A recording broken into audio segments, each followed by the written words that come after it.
Hi everyone, welcome back to another video. So this week's video is a direct follow-on from last week, getting that slurry pump finished off and repaired and put back together.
So I've got one cut done. You can see sort of how inconsistent the hole is. So we'll do another pass now.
I think there's maybe a carbon deposit left on the side somewhere from when I was getting the bearing races out, because it doesn't seem to like it when it goes over it, and it sort of bluntens me tool. So to find that and maybe die grind it out.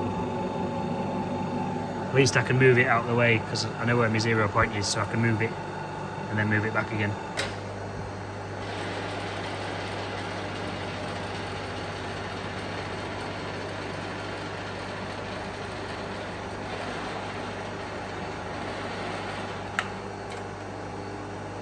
I think it's maybe when it gets to that bit there where the circlip is still in the groove, so I might try warm that bit up, see if I can heat the remaining circlip up. It might make it soft, because it's completely dulled my high-speed steel.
So whatever it is that keeps blunting my tool, I think it's that there. It's got sort of halfway through it and then it's sort of blunting in the tool as it goes down.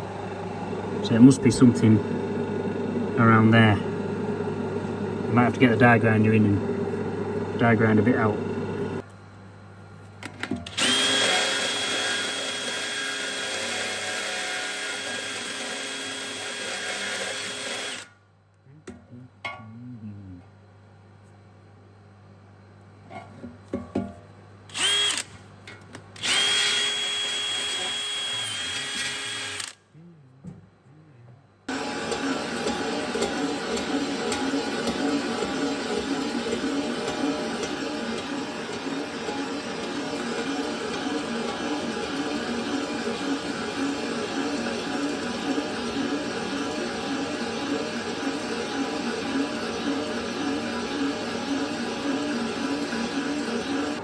Right, it's going better now, so I got to do a die grind a bit out that I thought was catching. Slowed it down a bit. We're at 75 RPM I think now, something like that. And I'll sharpen the tool back up again. And you can see it's doing nice big, right, making nice chips anyway. We haven't quite got all the circlip groove out. You could see when it went over that, it sort of did pull out the bit of circlip that was left, so that's good. So I'm going to do one more cut, get rid of that, and then have to build it back up with weld again.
Right, that's barred out nice and clean then, apart from this bit at the top, but I can just clean that up with a die grinder.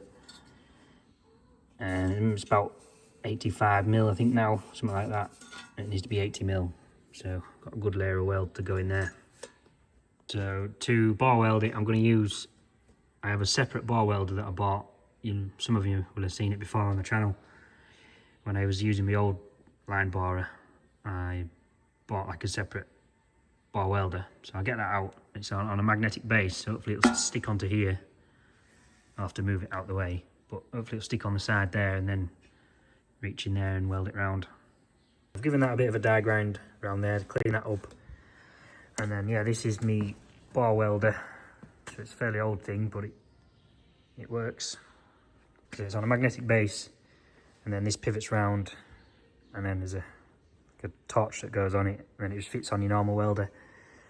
So the worst thing about it is getting it lined up and centralized. So yeah, I'll get it set up, get it stuck on there, and then try and centralize it to there best I can.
think that'll maybe be near enough. Sort of looks nearly equal all the way around. Don't think it'll matter too much if it's a couple of mil nearer in some places it is in others.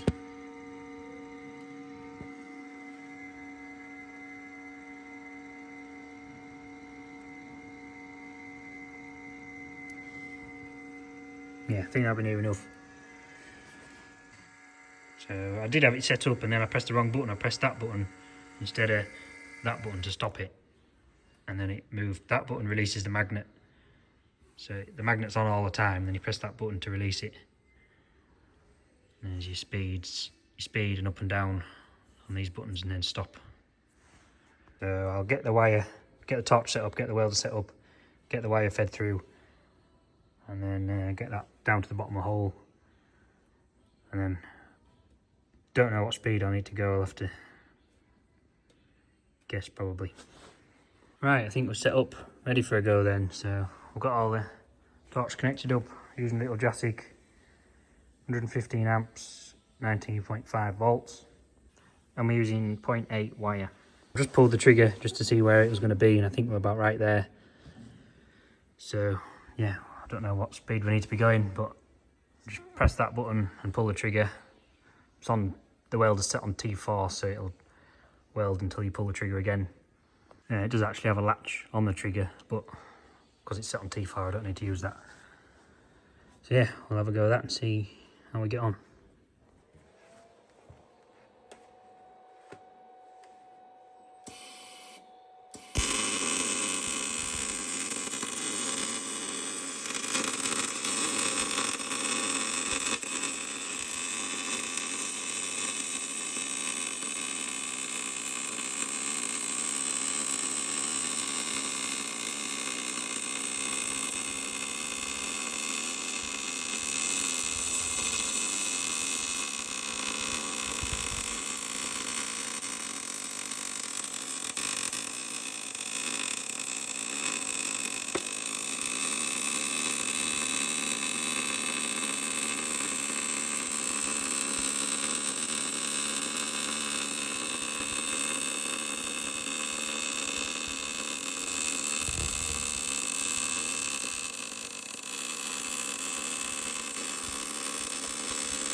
Now that's welded up, so that welded up pretty nice. I was going a bit too fast at the start, so I had to slow it right down. So I was on like 34 or something. Now I'm on 18, but it seems to have built up enough. And then when I measure it, it measures like 78.5 I think it measures now. So hopefully that's enough weld to machine it back out to 80mm. If I put another run in, it's going to be far too much. Maybe I should have been going a little bit slower, and then I could have built it up a little bit more with one pass. I think I'll make that do, so I'll take this off now. I did make a bit of a mistake. I moved the mill over before I turned the DRL on, so now I've lost my 0 position on my X-axis. It's not too much of a problem. I'll just have to undo them 2 clamps, lift it off, 0 it back up again on that bit of round bar, then bolt it back on. So it's sort of 10 minutes to do that. It's not too much of a problem. I'm hoping, I don't think I moved it down on there, otherwise I've lost my Z0 as well, which might be a bit more of a problem, because then I won't know where the bottom is, because that first run of weld is sort of on that shoulder. But I suppose as long as my circlip groove is whatever my measurement was, 42.85mm away from wherever that bottom ledge is, we should be alright.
I've got my 0 position back again now, so I'll move it back out to the side and then sit it back on, clamp it back down.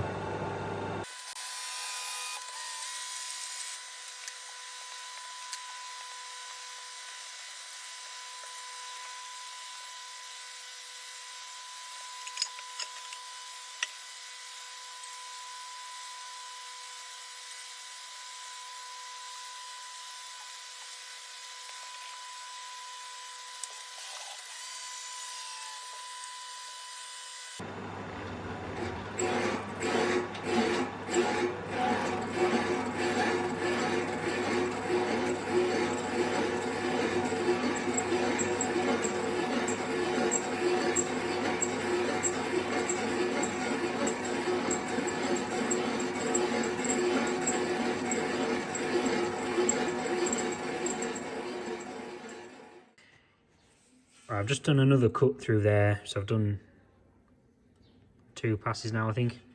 We've got to 79.44. So I'm going to take 1 turn of the dial, which is 0.04 of a millimetre, and then see what we measure. I don't want to overcut it and end up with the hole too big. I'm not quite sure whether we're going to have enough weld. Might be a little bit at the bottom where it was going too fast, where I might not have enough weld. If it's only a couple of mil, it'll be alright, I think. But yeah, we'll do this cut, we'll get it to size and then see.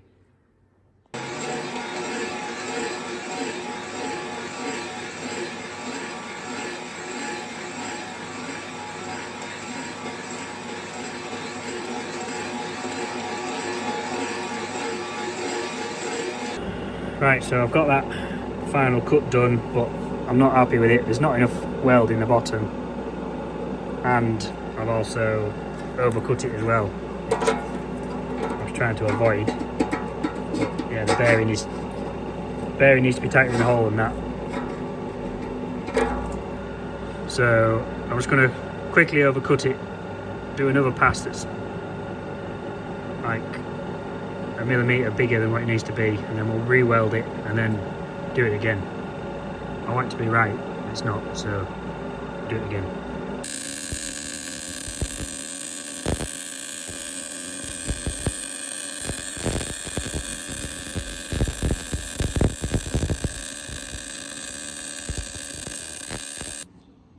got a second run of welding there now, so we'll have a go again. I think there's quite a bit of deflection on this, and I don't compensate enough for how much deflection there is. I should have done a spring pass. But anyway, well, hopefully it'll be right this time. Happy that there's more weld in the bottom as well, so better job all around.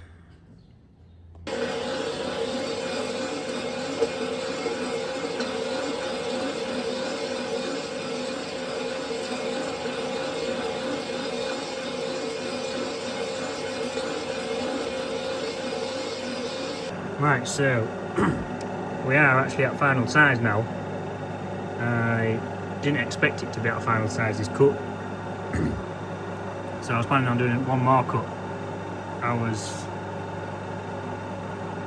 0.6 of a millimetre off final size. So I moved it on, I stuck the dial gauge onto there, and then had the dial gauge on the back.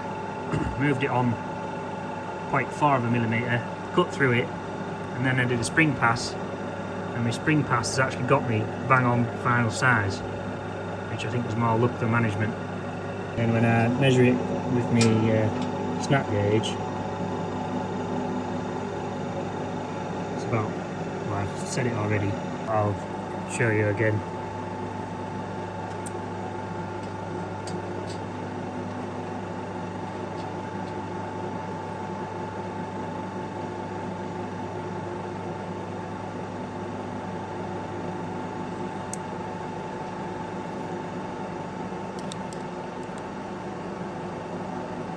Measure that, and that measures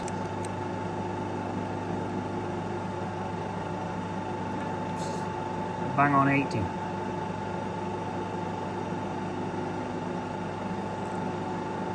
So that should be bang on what we want. So I need to work out now how I'm going to do the circlip groove. I think I'll have to sharpen, I did have a bit of high speed steel sharpened up for doing grooves before. Find that and use that again. I found my bit of high speed steel that I had sharpened up for a circuit groove last time. I've just had to make it a little bit deeper, grind a bit more off it, so hopefully that should work. I've got it set up in the boring head, and hopefully I've got the stop set up. So I touched that again the side, and then this circlip measures 2.5 mil thick, and the circuit groove needs to be 2.5 mil deep. So I've used that as like a shim to space that spacer off. That fits in there snug. So yeah, hopefully when that touches that there, it should stop it at 2.5 mil deep. It should be right for the O-ring groove. Not the O-ring groove, the circuit groove.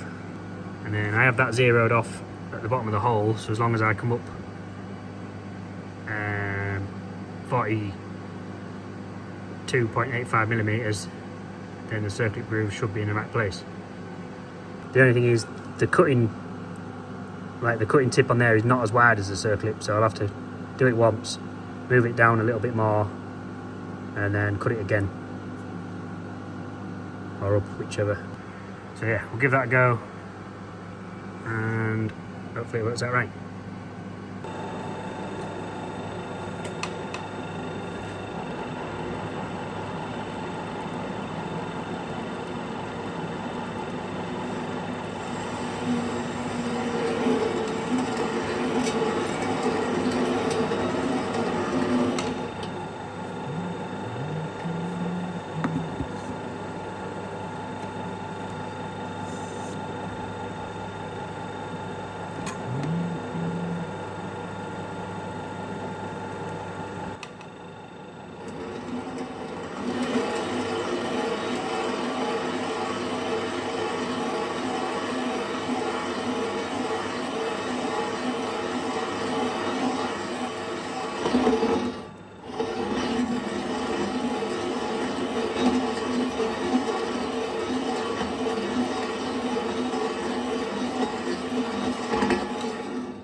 Right, I think we're about right with that circuit then.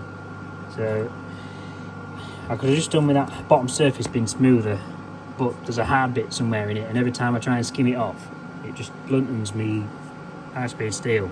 And there must be a bit of carbon deposit left in it somewhere. It's real hard, so it makes it difficult to measure off. But I think we're about right with that. Could have done with assembling it all, and then, but I don't want to knock the bearings in and then have to knock them back out again. So we'll let that do for now. Second O-ring groove, I don't think it matters too much where it goes. The shaft goes in, and then this bit here goes on the shaft. There's some O-rings to go in that to seal onto the shaft. Then that pokes through. You can see there, that pokes through, and then that's what that seal goes onto, and pokes through that. I suppose if that butts up again there, I can measure. I can use that as a measurement to know sort of where the seal needs to go, and where the top O-ring groove, the top circlip groove needs to go. I've had a bit of a measure, and I'm going to put the top circlip groove about there. So yeah, we'll cut that now.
I just snapped the end off that tool, so obviously there's a fair bit of pressure on it, and then it got to its stop, so and then I slowed it down with the handle up here to stop the mill, but obviously because there was still a fair bit of pressure on it and it was slowing down, there was too much, with it not cutting as fast, there was too much pressure on the tool and it snapped it off, so I'll have to regrind that, but it's on the first cut. Luckily the bit of tool that snapped off has broken out, has come out of there, so sharpen that back up again, should be good to go again.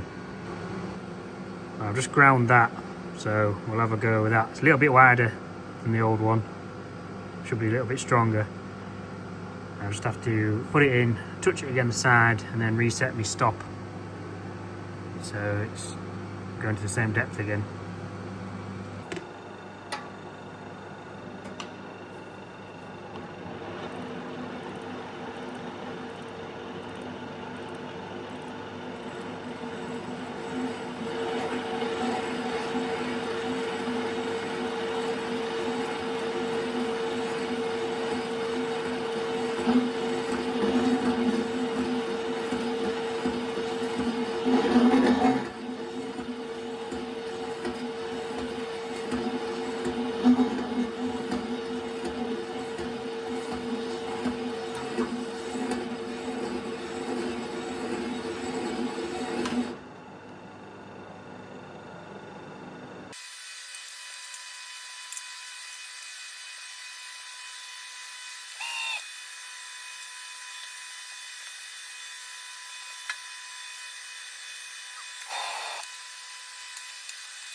Right, that's that circlip groove cut as well then. So yeah, that's that done. We'll take this off the mill. I'll leave that like plug thing I made on the mill bed just in case it's not deep enough, or I need to make that a little bit deeper, one way or the other. But yeah, I'll take it off now, and then we'll put the bearings in and start reassembling it. I might have to I think I'll probably just grind that bit flat.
Right, we've got them bearings in there now, so they pulled in nice and gently with the hollow jack, and it's been nice and free. It's not binding up on them, so it's not shrunk them down like it does sometimes if the hole's too tight. So I've got this circlip in there now, but the only thing is I can't get that shim in because it's too tight. But what I did is I put that in as well, and then I used a feeler gauge to measure how big, how much space there was between the top of the bearing and the top of the circlip groove, and there was 1.9 millimeters, and the circlip is 2.4 millimeters. But when you measure this shim, it's 0.5 millimeter is that shim. So if you add 0.5 millimeter onto 1.9 millimeters, you get 2.4. So I put it in without that shim. It fits in now, and then I can't get even the thinnest thing of me feeler gauge. I can't get in between the bearing and the circlip. So we should be bang on at that without the shimming. It should operate fine without the shim in there. The circlip is doing the same job, so I think we should be alright at that. So yeah, it's the steel to go in now, then that, and then the other circlip.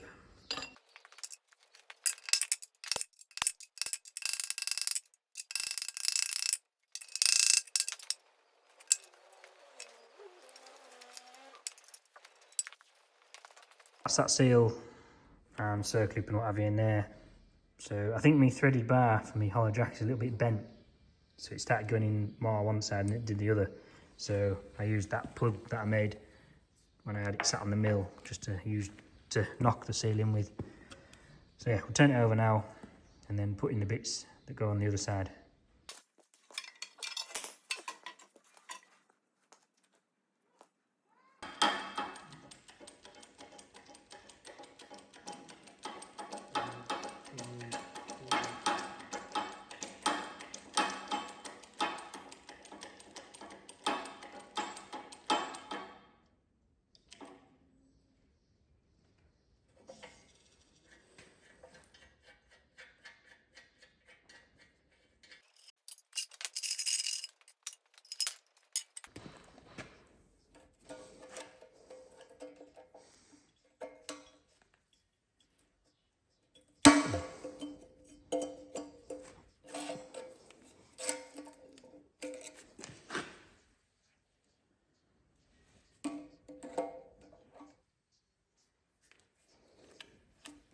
Right, so we've got that seal pressed in there as well, and then the circlip in there, so there's just that to go in. Nothing holds that in, I don't think, it just pushes in.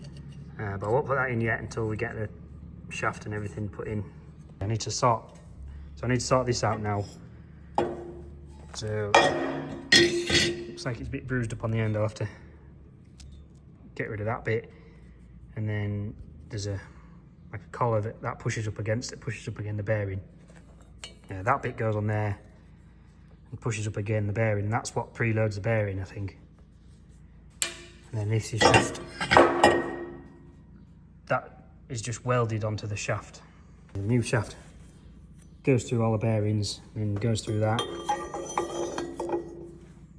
and then that goes on there, pushes up again the bearings, and then there's a thread in the end of the shaft, and I'm guessing you pull it through with a bolt or something to put preload on the bearings, and then weld it round, and then that holds it all together. And then obviously that fin is snapped off as well, so that's still weld back on. So I'll probably do that first. I'll get that feed right back out, put it on there, and then weld it back on again. I think it's only broke off because the bearings have collapsed and then it's been catching again the side.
I've got that welded back up then.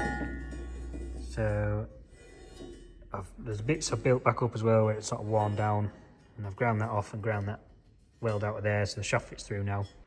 So yeah, I can start reassembling it now, I think.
Right, so I've got the shaft in there and I've got the impeller back on, and then use something like that to pull the bearing, to push this and pull the shaft through, and then it like nips the middle of the bearings up. So there's no play on that now. Obviously I can't use that because then I can't get to weld around the end of it. There's a picture of what they use there, which is similar type of thing, but then there's a gap in it so you can get some weld around it. And then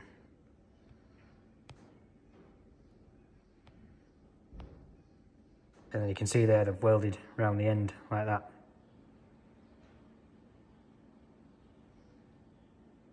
Wish I could read Dutch or whatever language that is.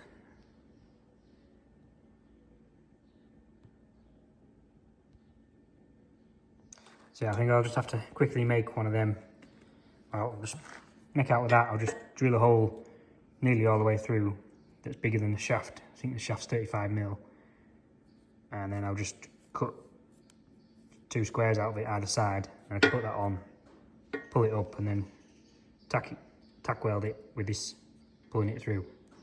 So I'll just quickly put that in the lathe, drill a hole in it, as long as the hole is deeper than what that is, and then a hole through to put the M10 bolt.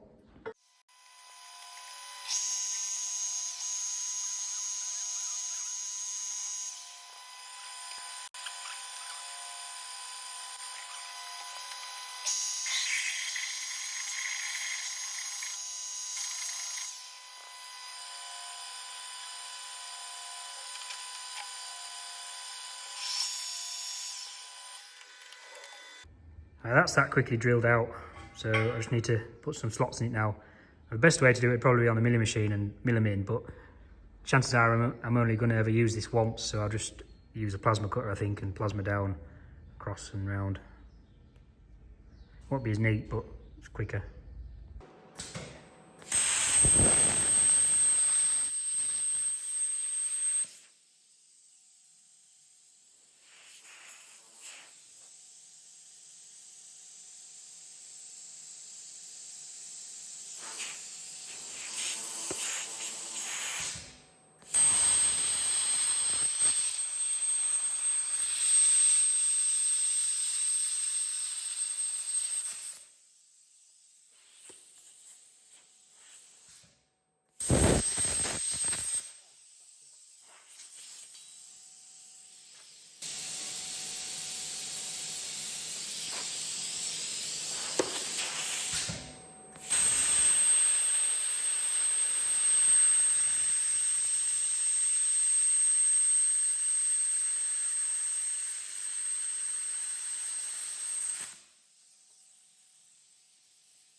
Yeah, so that's that cut out. It's a bit rough and ready, but it'll do what I need it to do. So put that on the end of there, tighten it up, and then we'll get into weld it now.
Now that's that welded round then. So there is a little bit of wobble there. Must have, when I welded it, the weld must have pulled it up a little bit.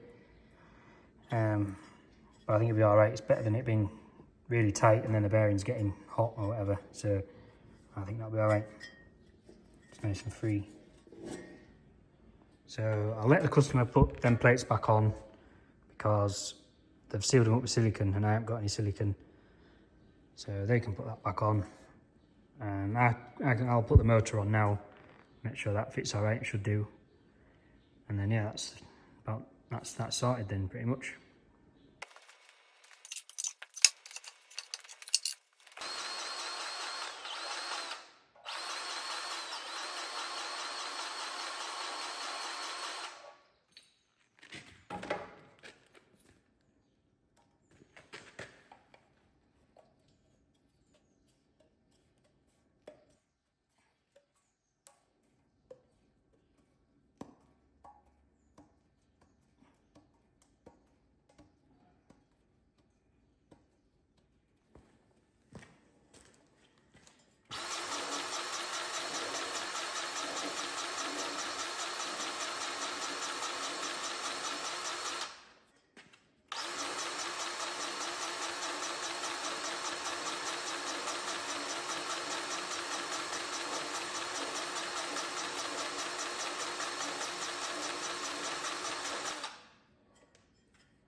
I did have the motor on, but I've taken it back off again so I could spin it and put grease in it. And I also don't know what orientation the motor's supposed to go on, so I'll let the customer put that back on as well. Put the old grease nipple back in for now because the new one they've sent is a different thread. But the old one is, when I was welding it, it's cooked it and the spring doesn't work anymore, so it needs a new one in. Yeah, it's all full of grease now, it runs nice and smooth. And then I put that plastic thing in as well. So yeah, that's about all I can do with that. There's that thing to go back on it as well. Right, I've just put that bit on just to make sure it clears, and so it's on it when the customer comes for it with all the bolts in. I haven't tightened any of them up, but it clears in there, it doesn't catch, so that's good. Shouldn't catch anyway, because it's as it was, but I did build a little bit up. You can't really see, but like right down on the bottom corner where it goes from this onto the bigger blade. But yeah, that's back on. I did mark it before I took it off, so whatever bolts onto here should be, well, it'll have to come off anyway for it to be sealed on. I think I'll just turn it over, and then the paint that burnt off when I welded it, I'll just give that a bit of a wire brush and put a bit of paint on it.